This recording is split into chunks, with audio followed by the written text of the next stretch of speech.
Putting in three, two. All right, it's time to talk with our featured guest, Kiera Dent. Kiera, how's it going? Hey, Michael, I'm doing so well. How are you doing? I'm so excited to see you in person so soon. Oh my gosh, I cannot wait. I know that's gonna come up pretty quick. You're speaking there, right? I am speaking there. Yeah, I'm really excited. We're doing what separates the multimillionaires from the status quo of dental practices. So it'll be a fun topic, give them some nitty gritty, but just excited to rub shoulders and meet people and have a good time. Yeah, it's gonna be exciting. And so for the listeners listening, Kiera has been on. She was on episode 213, titled "The Dental A Team." How old is the Dental A Team now? Oh gosh, it's almost 6 years old. It'll be 6 years old this month. So it's kind of surreal to think about it. And setting it up and just making a business and titling it. I mean, it's changed names about 4 times since I've owned it, but at the time. Yeah. So yeah, 6 years old this month. Wow. So how did that come into fruition? Why did you create that?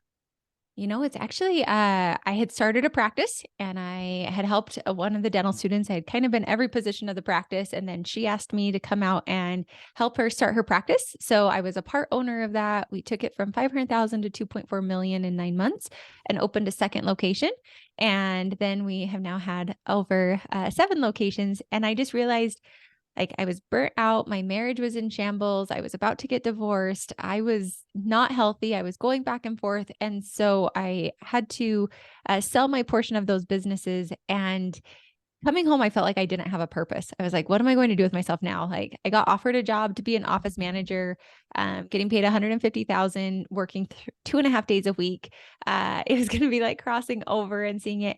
And I felt like I didn't have a purpose anymore. The practices that I had built, the teams that I had built, my marriage was in shambles. I was in shambles.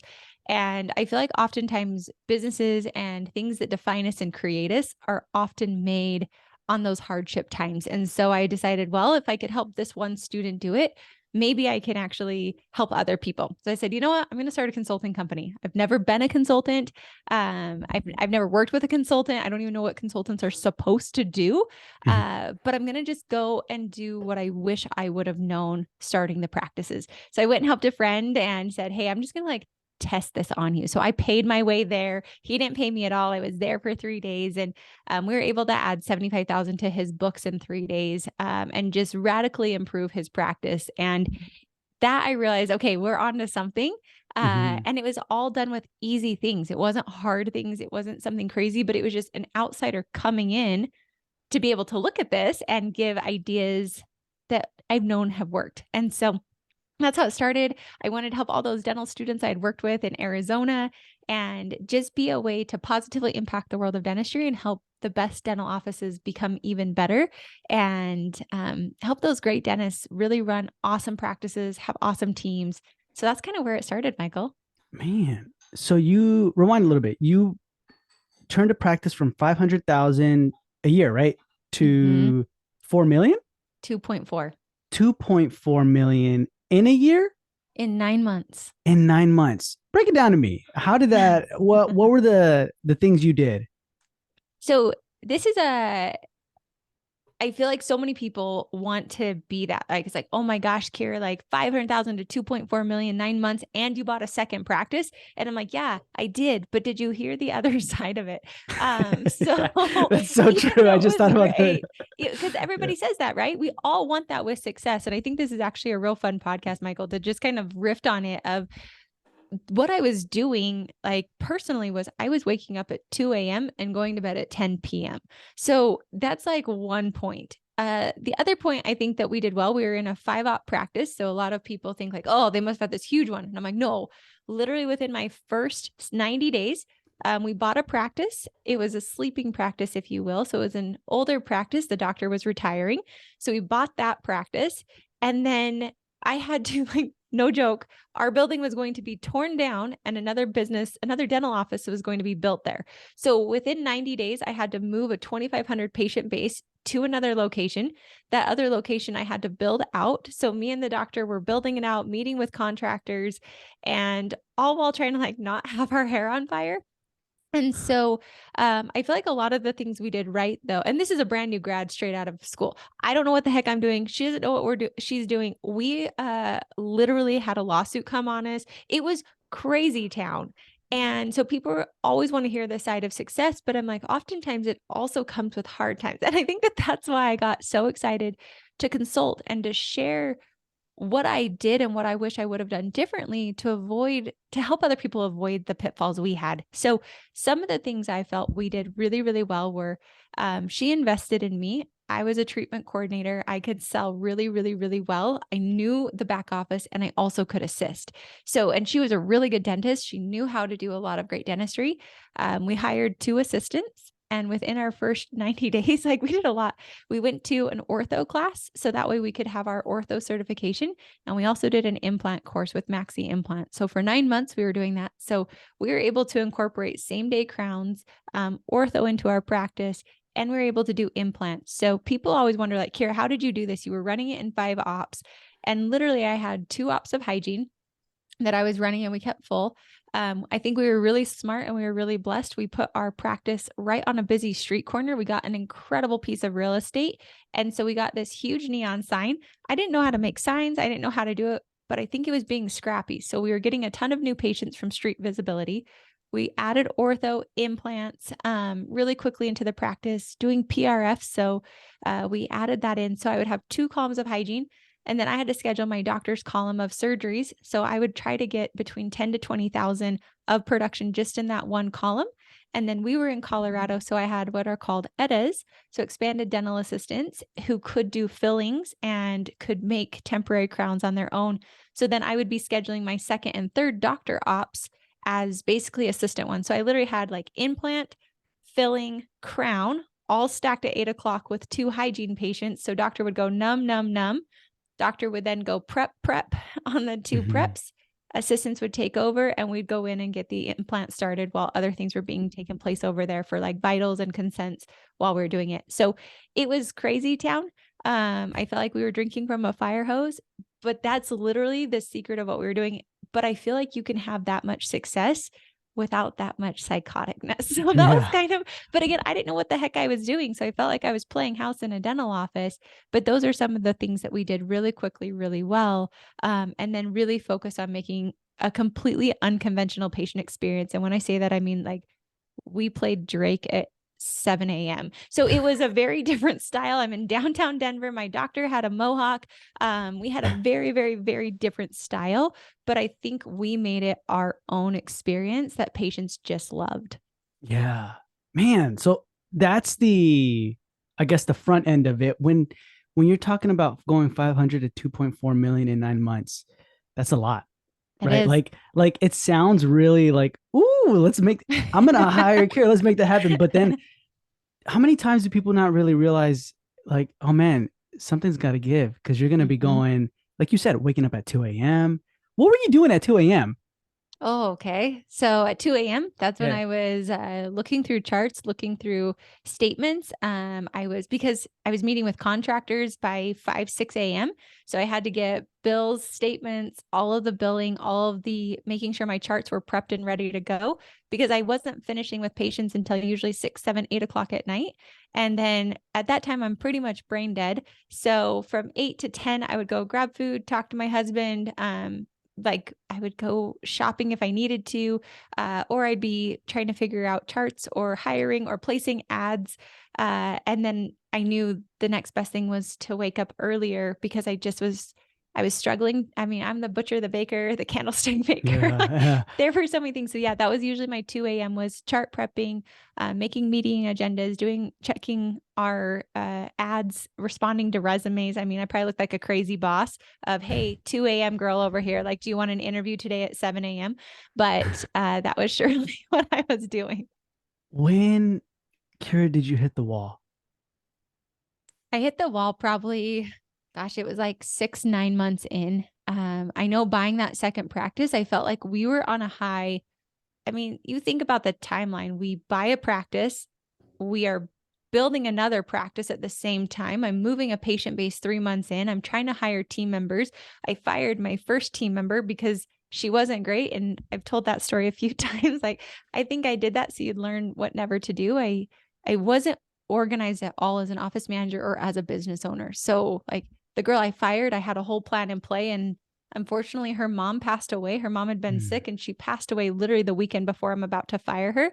So I have to fire her on her way to her mom's rosary because I have a new girl starting on that Wednesday. Like, terrible things that I feel I like looking back, it didn't have to be that way. There are so many ways I could have done that differently. So many ways practices can do that and still be fine. So that's within my first 3 months. I also got my first lawsuit within the first 3 months from a patient who wasn't happy. And I was like, oh gosh, let's figure this out, which would make sense. We're cranking a million miles an hour, not knowing what the heck we're doing. So move the practice, super fun, excited, brand new building. It's amazing. So we've got a high from there, but then we're 6 months in. I'm trying to hire people, staff it. I don't know what I'm doing. I'm having turnover. And then by month 9, when we're like, hey, we're doing great. We hired an associate. That was terrifying. And we're passing patients to them. So that way we can extend the hours the practice is open. So I feel like by month 9, looking for another practice, I felt, I don't know how I'm going to do this. Like, I can't even manage and juggle what I'm doing right now. And I'm waking up 2 a.m., going to bed at 10 p.m. Sleep's my superpower. I don't honestly know how I'm going to sustain, and let's throw on another practice. So when we bought the next practice, my team amount went from 10 team members up to 35 team members. So I almost tripled my team member level. And I feel like that's really when I started to hit burnout. That's when I started to feel like this is bigger than me. I don't have systems in play. I don't know what any of these people are supposed to be doing. I feel like it's like, I had a girl literally, like, we bought our second practice. She literally took a Bunsen burner and lit her freaking eyebrows on fire. And I was like, I don't even know what to do with this. Like, am I supposed to send you in for workman's comp? Like, how, like, one, how did you light your eyebrows on fire? Two, like, I don't even know what I'm supposed to do. So I feel like I became really snippy as a boss, as a spouse, as like, I just hated life. And I shared this on Ashley's podcast. Like, there was a day I literally walked out of the office. We're in downtown Denver. And I remember looking on the edge of that sidewalk thinking, all I have to do is take one step and this will be over. And I feel like that's when you like lights out, you've got to wake up and say, there's got to be a different way than what you're doing right now. And I think my boss felt it, the girl that I was in business with, it was just this psychotic high adrenaline, but that adrenaline can only last for so long before your body physically starts to give. And I felt like I was just this weak person that like, why can't I handle it? Why can't I do this? But I feel like I also started to lose my why. Like, at that point, we're just starting to make money for making money. We're trying to pay bills. We're trying to have status of having a second location within 9 months. Like, that's a real sexy, egotistical story to share. And I started to lose, like, why are we even doing this? Like, we didn't even have one child figured out. So let's throw on a second one and think that we're going to be okay and not need more help. So I really started to think of like, who do I actually need to hire? What do I need to put into place to make this actually work and not consume me? But that slowing down feels like, especially when you've been on an adrenaline high, you feel like you're failing because now you got to slow down to be able to speed up. So it was a good couple year setback of just trying to get processes in play that I think in hindsight, if I were ever giving anyone advice, I would never suggest you do it my way. But I think that there are so many things I learned because I did it that way that now I can help other people experience massive radical growth, but with ease and with fun and without burnout, to where you're sitting on a sidewalk wondering, do you just take that next step because you don't know how to handle the life you've created? Man, yeah, that's pretty bad. Like, where was the Kiera, where was the turning point? I guess sitting on the sidewalk, you're like, man, I'm just gonna, was it then? But, or was it like, was it your husband? Was he talking to you and be like, hey, you're not the same anymore? Or like, what, where was that turning point? Or what was it? I think that was definitely a wake up moment. And like you look in the mirror and you don't even know who you are anymore. I'm like, okay, 9 months ago, I was excited. I was flying out here. I was living the high of having these practices. And now 9 months later, I'm thinking I don't even want to be alive anymore. Like Yeah. there is like, that's not a lot amount of time, but it is a lot of amount of time. So I started realizing my marriage is straight up in the toilet. Like I don't have a marriage. My husband, I don't see him ever. I have no relationship with my family whatsoever. I have no friends. Like all I do is work. And so I literally remember looking in the mirror. I was doing my hair. Of course, it's like 6 a.m. because I've got to get to the office before everybody else, like psychoticness. And just asking myself, like, Kiera, why are you even doing this anymore? And the time was like my big motivator was to pay off my husband's student loans. Like we were pretty far in debt. He's a pharmacist. And so that was my big motivator, but that doesn't get you far. Like that's a short-term carrot because it has zero fulfillment attached to it. So it was looking to see, like, I don't feel outside people told me because I'm real good at, like, I think a lot of us, a lot of those listening, we can put on these really happy faces and pretend like everything's good, but deep inside you're just crumbling. So for me, the turning point was like, that's not an option. We need to turn this around. You need to take a step back from work. But I feel like that's also where a lot of my identity was there. And then that made me feel even worse. So it was really when I sold out of the practices, like me and the owner, we got to a spot where we just weren't seeing eye to eye. Her vision and my vision weren't aligning anymore. My health is going down. My marriage is going down. I'm like, it's either going to be I keep going forward on this or I need to sell out. And I think about that moment, I had a freedom out where most owners don't, right? I Mm. could sell, I could walk. But today, being a full blown business owner, I'm like, that's a very different radical experience. I can't just walk anymore from this business. What am I going to do? Call the clients and be like, hey, we're shut up. Like we stop shop, wish you the best. Like it's a very different experience when you've got that debt riding on you, when you've got the loans riding on you. And so I'd say at that point, for me, I was able to pull back, withdraw, dumped into massive depression, had a lot of therapists. But yeah, I think, what would I have done differently? What could I have done differently? And I'm like, if I would have just said, okay, perfect. Like I'm going to leave work at 5. One day out of the week, I actually spend with my family and have my phone shut off. Cause that's what I do now. Right. Like Mhm. I've seen the flip side of it where you can actually get a lot more done on less time. You can still be a fulfilled person and have hobbies and things that contribute to your overall happiness and fulfillment that aren't just your job and your work. Well, yes, I love to work and yes, I enjoy it. Making sure that you have more of that. But I felt like for me, it was a radical decision and it felt so counterintuitive to what I felt I really should do. So I think that it's got to be like, realize, don't get to that spot first and foremost, but if you're there, you've got to start making very distinct decisions. Like for me now, it's 7 o'clock, phone goes off and goes on the charger, and I don't look at it. Like that's just I have to have a shut off time. Otherwise, I know I'll work all night long. It's planning and saying to my husband, hey, Thursday nights are date nights, and I'm dedicated to that with you.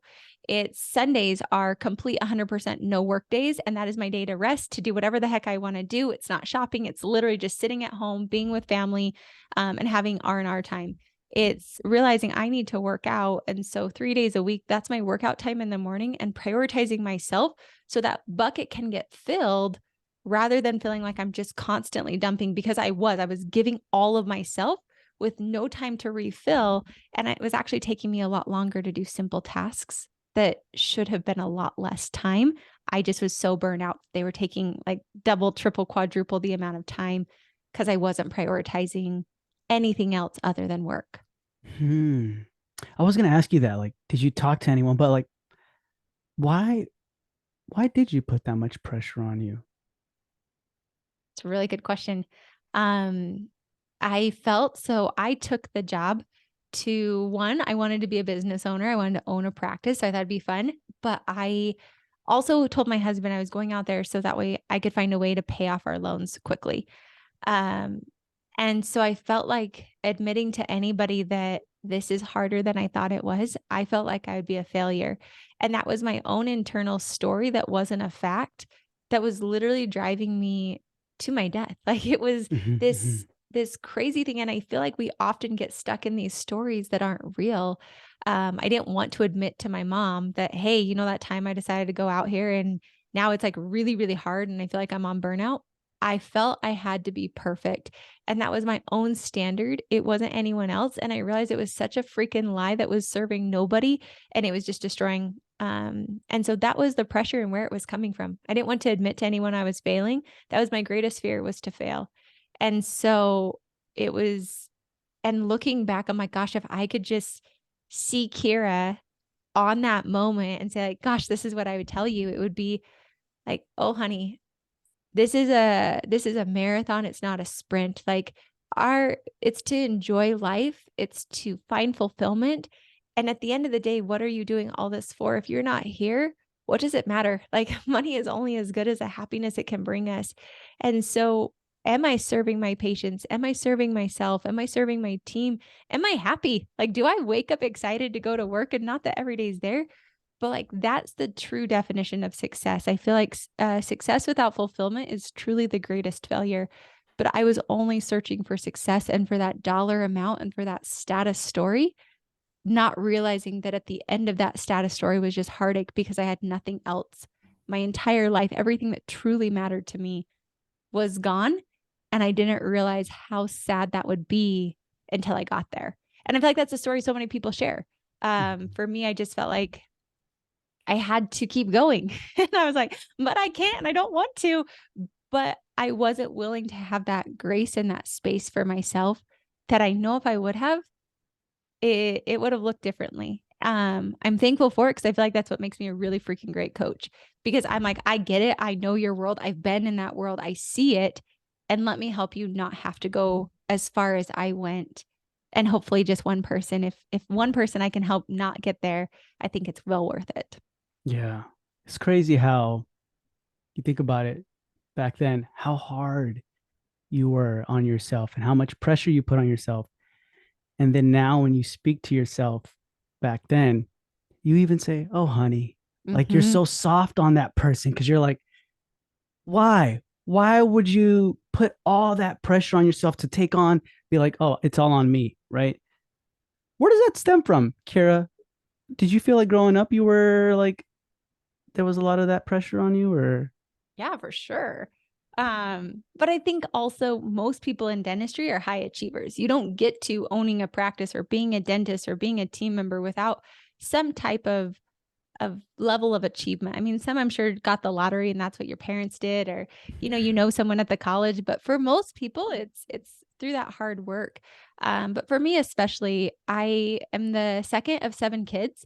My parents are oh, real smart. My older brother is really, really smart. And I just felt like I had to keep up with them. I've since done a lot of personal work and realized like where that came from. But I just felt like I had to be proving all the time to feel loved and to feel like I was worth anything. And that's such a freaking lie. But I feel like so many of us, I'm only sharing this not because this is my story, but I feel like it's a continual theme of so many people. Like our greatest fear is that we're not going to be good enough. And so we oftentimes work hard for external validation when all we're really actually seeking is internal love and validation. And so to be able, but like that feels so weak. That feels like, oh my gosh, like great, I love myself. Like that's so weird and so 2000 like 21. Right? yeah, It feels so cliche, but I think back to like, guys, let's go back to a few years ago where people couldn't work. They didn't have the luxuries they had. Like depression wasn't a thing really because like you had to work to live. Like we didn't have washers and dryers. We didn't have Instacart that drops off groceries to it. It's like life got so easy that I almost had to make it hard for myself to feel like it was worthwhile. And so since that, it's really been I think an awesome, beautiful journey that I love to share with people and love to help them feel of like, you can have that life. You can play the Kiera Dent of 2015, or you can play the Kiera Dent who is more profitable, more successful by dollar amounts, with more time and more life and more family and more freedom with less stress. Like you yeah, can choose your path.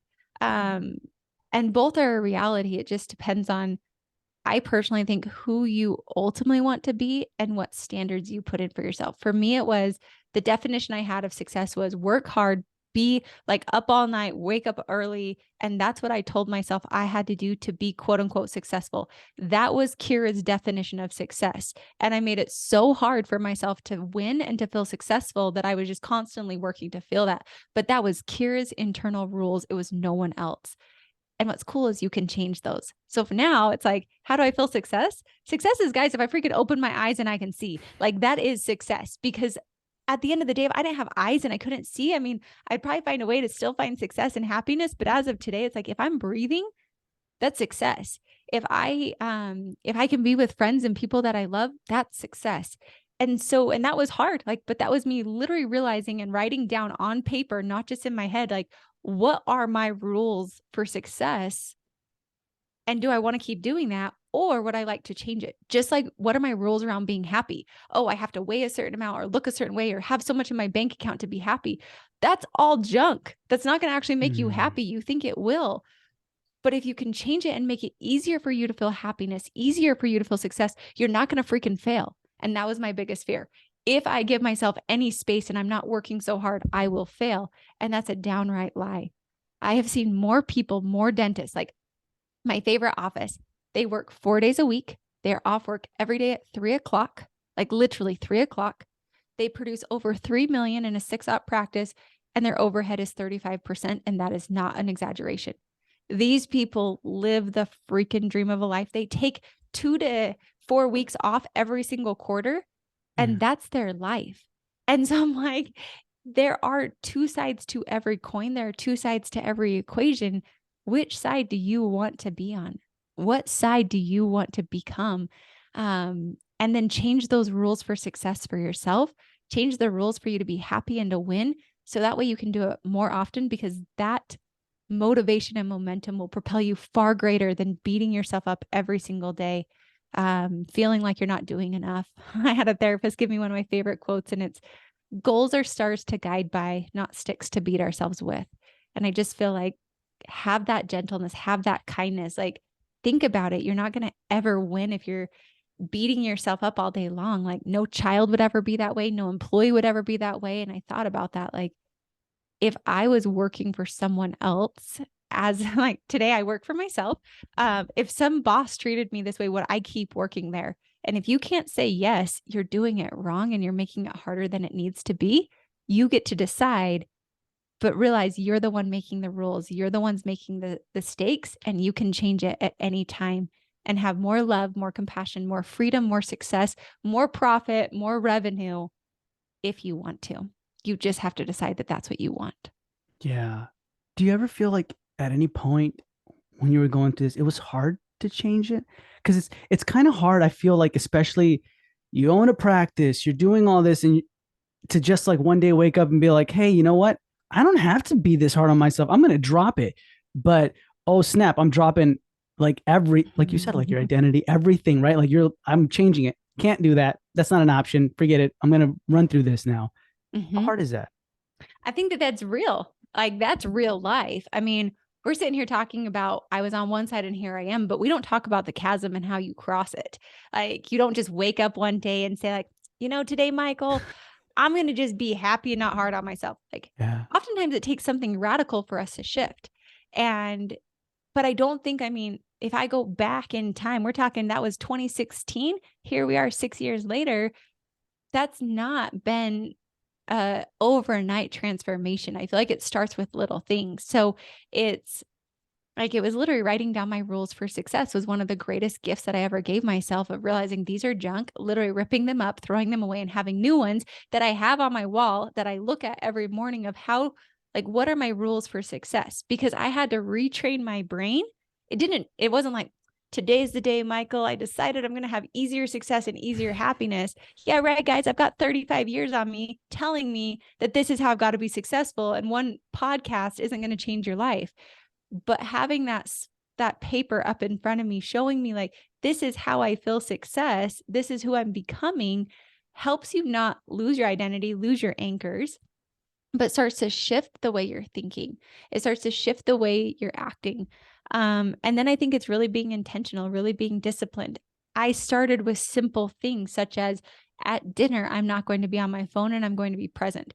that was 30 minutes, which was honestly hard. And I'd usually check my phone like 2 or 3 times. And my husband was gentle and kind enough to remind me. Like I had to tell him, like, here's my goal, help me out with it. Yeah. That's where it started. It started with me realizing I don't call my siblings, so I'm going to call one of them once a month. That to me was a step in the direction of who I wanted to become. And then I started to feel like a schmuck. I'm like, great, who am I? I'm not working hard anymore. And that to me, I'm like, that's just that nasty voice. Like, that's my mean girl. And I'm like, thank you for being here. You're welcome to leave now. And we move on, because you're right. It's not a game of just instantaneous gratification. It is a practice, it's a discipline, it's a decision. And then it's just having compassion each day to be 1% better, like James Clear says in Atomic Habits. It's not going for that radical transformation. So like clients I work with, I say, okay, guys, like let's set personal goals. And I've got some other clients and I love them. They decided that they wanted to have more vacations in their life. Fan-freaking-tastic. Let's block those out now, because that's going to be our first step. Second step is let's figure out your production and what we need to do to cover for those weeks. And then let's build it out. We did that in January. And this last year, they went on their 4 weeks of vacation. Their practice has grown 20%. And they were able to like get a deck on their house and have a bunch of fun with friends. Like those were their personal goals. It wasn't a shift of everything. It was small shifts that we put into play, that we had accountability around, and they were able to see they could take 4 weeks of vacation and grow their practice and do an expansion this year. Like that was all possible, but they started with the small step first of what they wanted that year. So I'd say, what do you want? Like, what's maybe like one thing? Like I ask myself often, if I could wave my magic wand, what would be like one thing I would change? Because to me, that's the creative space that I allow myself to go into. That's really what my heart's desire is right then. Before it was, I want to work 3 days a week. I want freaking Mondays and Fridays off. Like I don't want to work that. So now Mondays are meeting days and I enjoy it, because I said I wanted Mondays to be my creative business time. Well, fantastic. That is my literal, I've got 3 hours of meetings on Mondays and it's all about business and all about business development. That's it.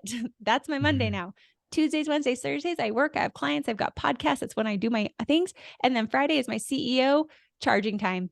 And I will do whatever the heck I want to do on Fridays, whether that means I take a nap, whether that means I go shopping, whether that means I go recharge, whether that means like this week, tomorrow, I'm going to do a real estate course because I'm really intrigued by that. Yeah. But that's my life. But it didn't happen overnight. It was me saying, what do I want and what do I want to become? And then I'm going to create that, and I'm going to make it easy for me to create that. It's finding more easier ways to win is where it started. But like I said, this is 6 years in the making. For clients, it's often 6 months. It's lots of coaches that I've had. I don't just create this on my own. I've had tons of coaches help me, tons of mentors around me. But I would say the number one decider is that you decide that this is where you're going to change. You decide this is the life you're going to have. And you've got to get to that broke bottom spot, or the decision today that you're just not going to have that kind of a life, and you're going to have this awesome identity and this awesome life because you are creating it and you get to decide whatever you want to have. And I would say, if you don't believe that, allow yourself the space to where that could be a possibility, because it's a much different life that is available if you want it. Yeah. I love that. CEO charging time. But no, you're right. You're right. It's I think I read somewhere where it says like we're not imprisoned or trapped by our circumstances, setbacks, or mistakes. We're freed by our choices. And so it really matters on, you have to choose. But like you said, sometimes we don't even know the options there. Like we're just, so for example, this is like we're talking about, oh snap, you went from 500K to 2.4 million. Nobody knows the behind the scenes of that though, right? Like everything it took. And so the practice owner right now who's like, oh my gosh, I just started my own practice. I'm in $1 million+ in debt, right? Plus student loan debts, hyper focused on just getting out and making this thrive. They're not really, would you say some of them aren't focused or on the real important stuff, like the behind the scenes, hey, what about your family? You just had a kid. Hey, you just bought a house. You just got married. Like, what about that? We're 2.5 in debt. So I got you. I feel that. Like 2.5 million. I told my doctor to like straighten her back because I'm like, listen, 2.5, like you got to keep that back good because we got a lot of debt. Yeah. Um, and I think there's a real reality to that. Like my husband could not sleep, guys, until we paid off those student loans. That's why we were so dedicated to paying them off. We paid them off 2 years after he graduated. My life was freaking living hell. You can talk to my financial advisor. He knows it's a strong pain point of mine of like, why are we doing this? This is psychotic. I lived in an apartment for 10 years of our 11 years of marriage. Like we made a lot of sacrifices to do that. So what I say is one, be gentle and realize like you're living your freaking dream that you dreamed for so long. So like Mhm. high five to that because most people don't get to live their dreams of a life and you are. So that's number one. Number two, burnout is 100% coming for you if you don't put like roadblocks in the way for you of setting security around your mental stamina.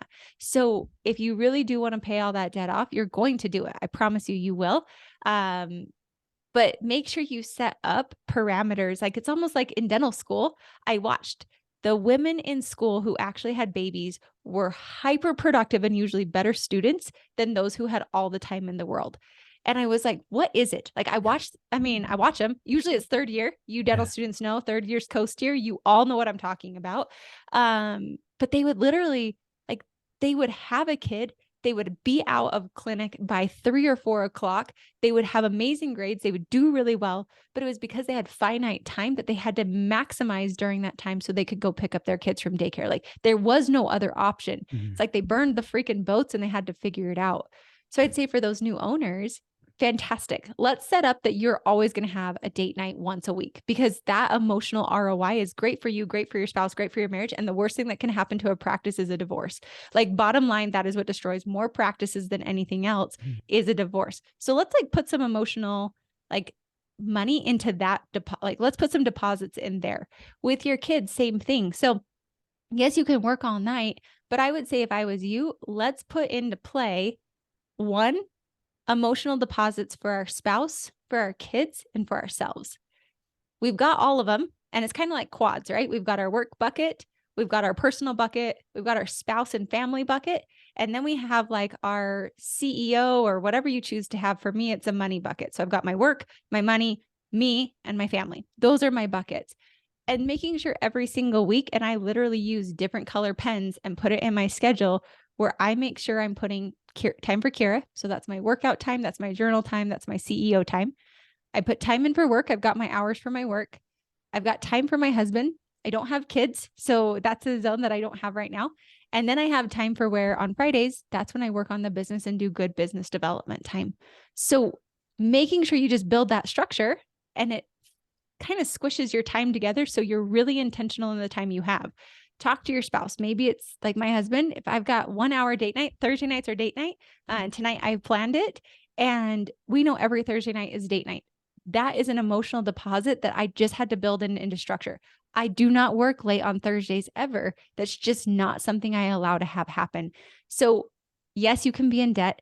And I want to say, yes, you can have it all. I just feel like it does take the discipline and the structure that truly can be there, but make sure you're putting those emotional deposits in things that will have long-term ROI rather than just focusing on the immediate burn. Because right now, that practice is burning you. Right now, that practice feels hot, but I will promise you, give it a couple of months of only focusing on that. And you're going to have a hot marriage, a hot family, a hot, like those will be Mhm. other burning hot spots that I'd rather put the time in now. It takes an hour, it takes 15 minutes. It doesn't take a lot of time. You can have a 15-minute workout and feel really good for yourself and just feel yourself that way.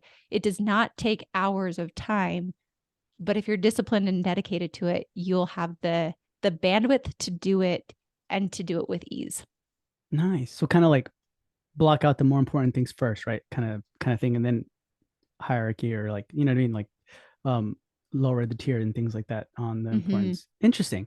One thing you mentioned, I want to ask you, what are your rules for success? Because you said you have them. You wake up every morning, you look at it. Yep. So my rules for success, I've written them down, but it's really, I have values on there. So if I feel every day, and these are the order that they go in, if I feel gratitude, that's number one. So whatever it is, and this is a checklist for me. Do I feel these 6 things throughout my day? And if so, that was a successful day. That was a successful business. So it's gratitude.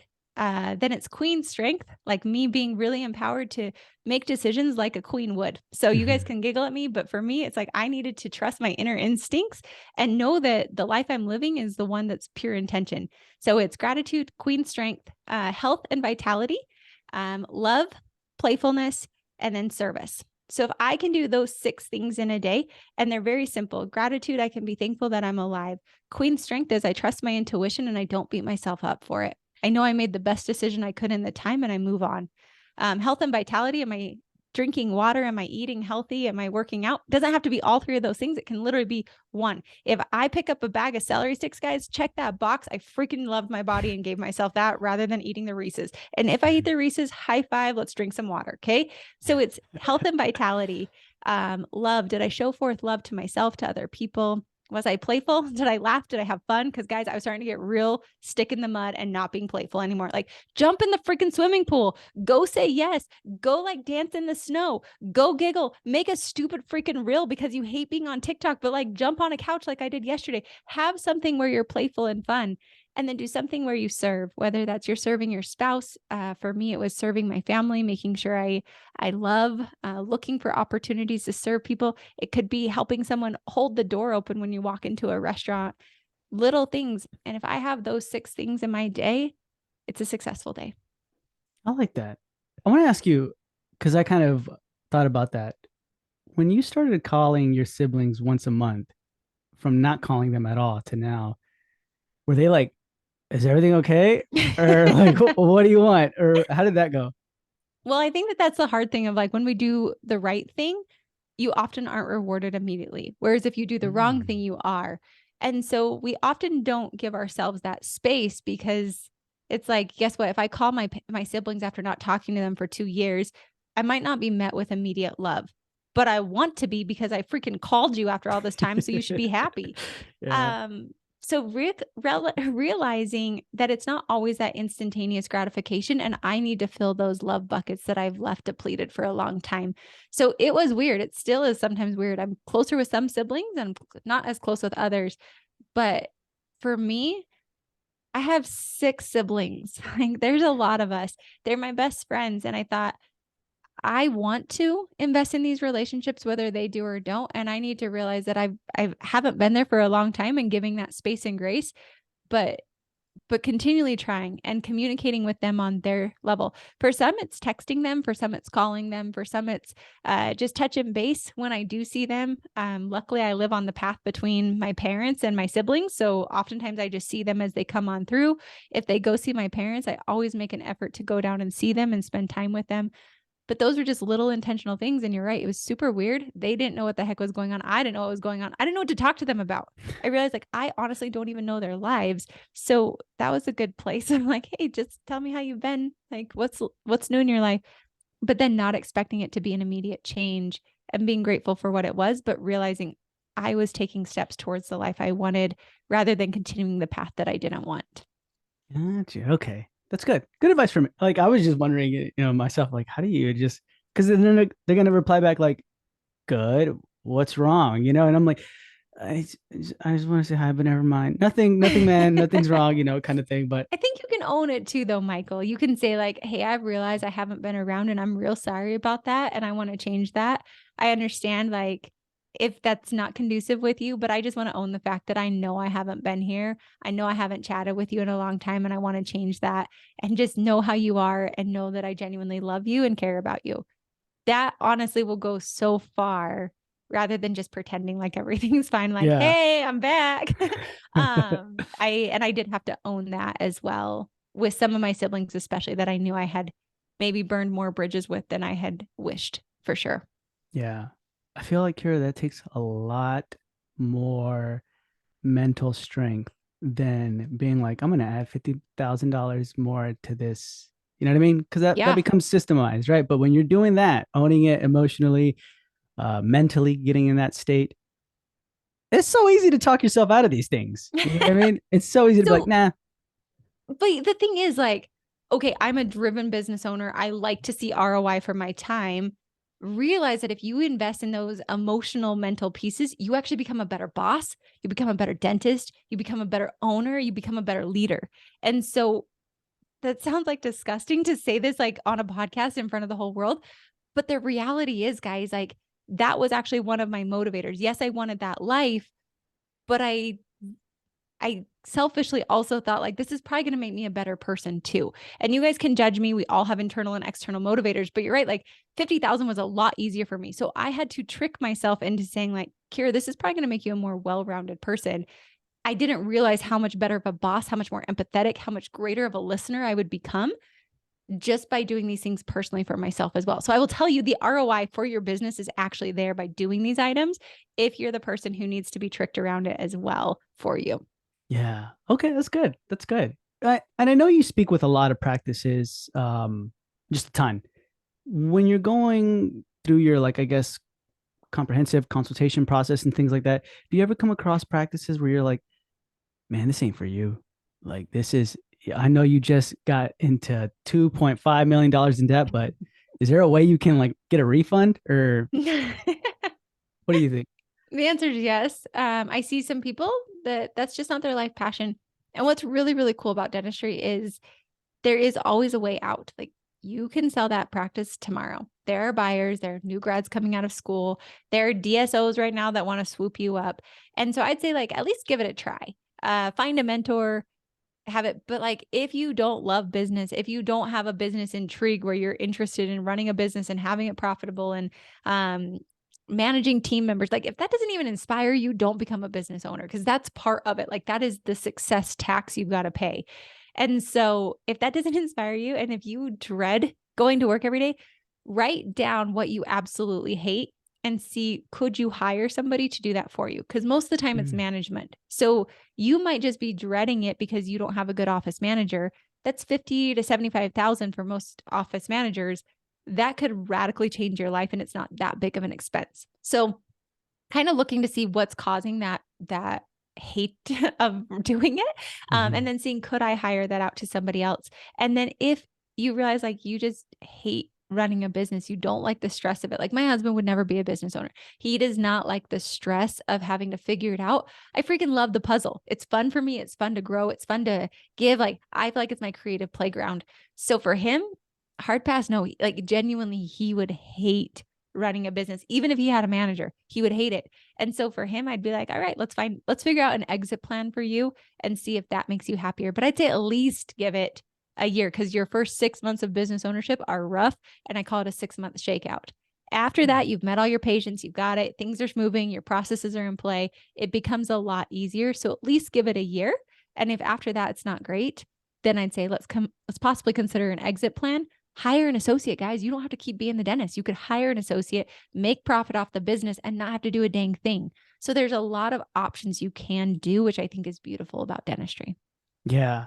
I feel like a lot of the times when, we talk to a lot of practices who are doing their startup, or like they're already like 5 years or something like that, they get stuck with that dilemma where they're like, okay, I can either open a second one up or I can double down and really like make. And it feels, Kira, when they're talking about like the second option, we're like, I can double down and just do like the work I want to do. And then, only work 2 to 3 times out of the week. And like they already made it in their mind. Mm-hmm. But then they're like, or I can open up a second one. And then they kind of always lean toward the second. And then they're like, oh, yeah, I ended up opening it. And then they're struggling. Yep. So why, I guess, like, let me ask you, why is that happening? Oh, Michael, people are either going to like me or not like me. And that's my job. I feel like as a consultant, I come in and say an opinion and you either agree or disagree. And that's great because we made a decision. Mhm. Um, Most of the time from what I see from my experience of working with hundreds of offices is it's typically status and it's typically comparison because they feel if I just double down, I'm not going to be able to get on a podcast and tell people like, yep, just doing my one business over here. Like that office I told you about that's off work every day at 3 o'clock, making they're killing it. People tell them all the time, like, why don't you open a second location? And they're like, because we love our life. I don't want to have more Mm. stress. I don't want to have more psychoticness. I don't want to deal with associates that don't show up for work. Like, I don't want those problems. And so for them, I feel like they're one of the few people I've met that actually realizes what kind of a life they want to be living. and they're committed to that more than committed to comparison. I feel we oftentimes hear other people doing it. So we think like, well, that's what I got to do. Just like, why did I go to college? Like my degree was pointless, but that's like what everybody was doing. So let's go to college.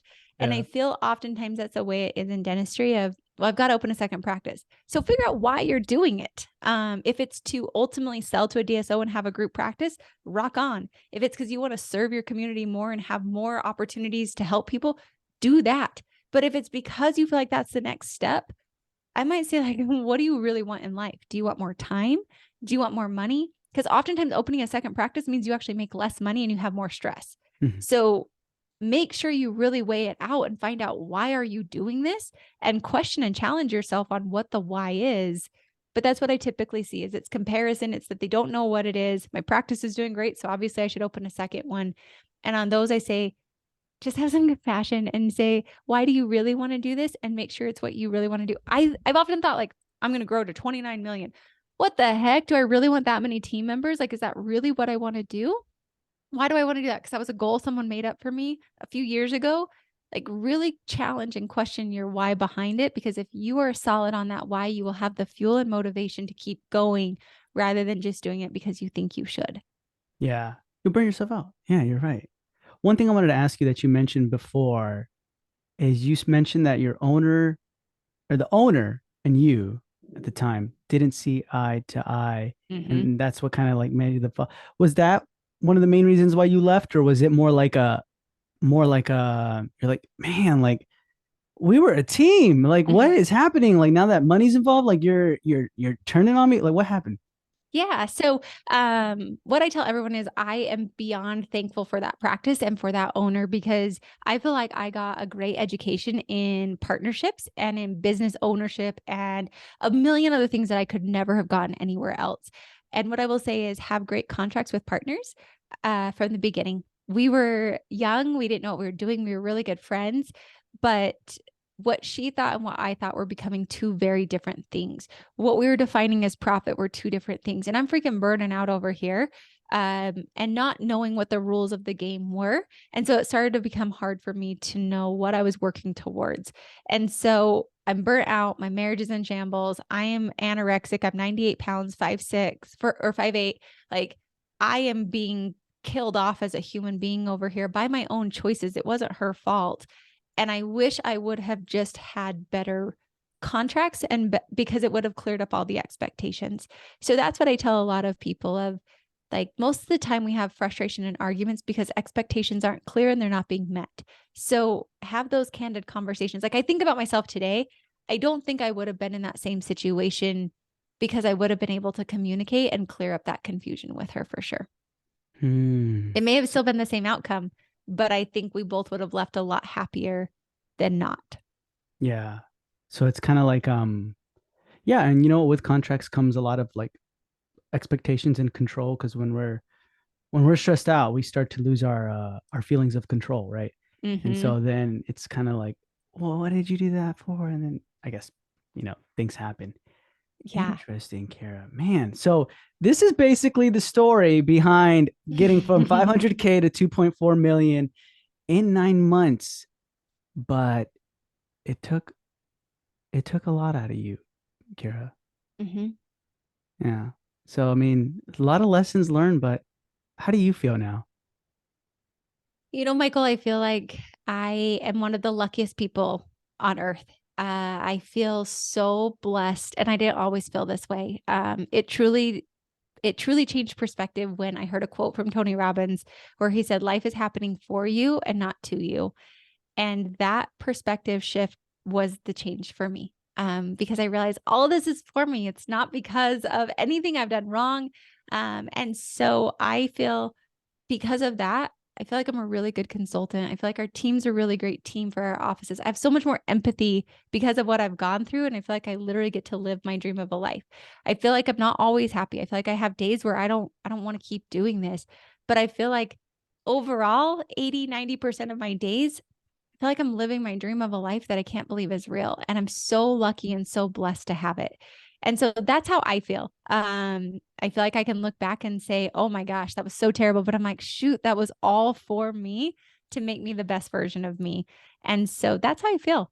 And I feel like we all have a choice to decide. And at the end of the day, it's not right or wrong. It's just your story and it's your perspective of what you choose to look through and see. There's red all around us. But if I tell you to look for white, you're only going to see the white and you'll miss all the red around you, even though it's there.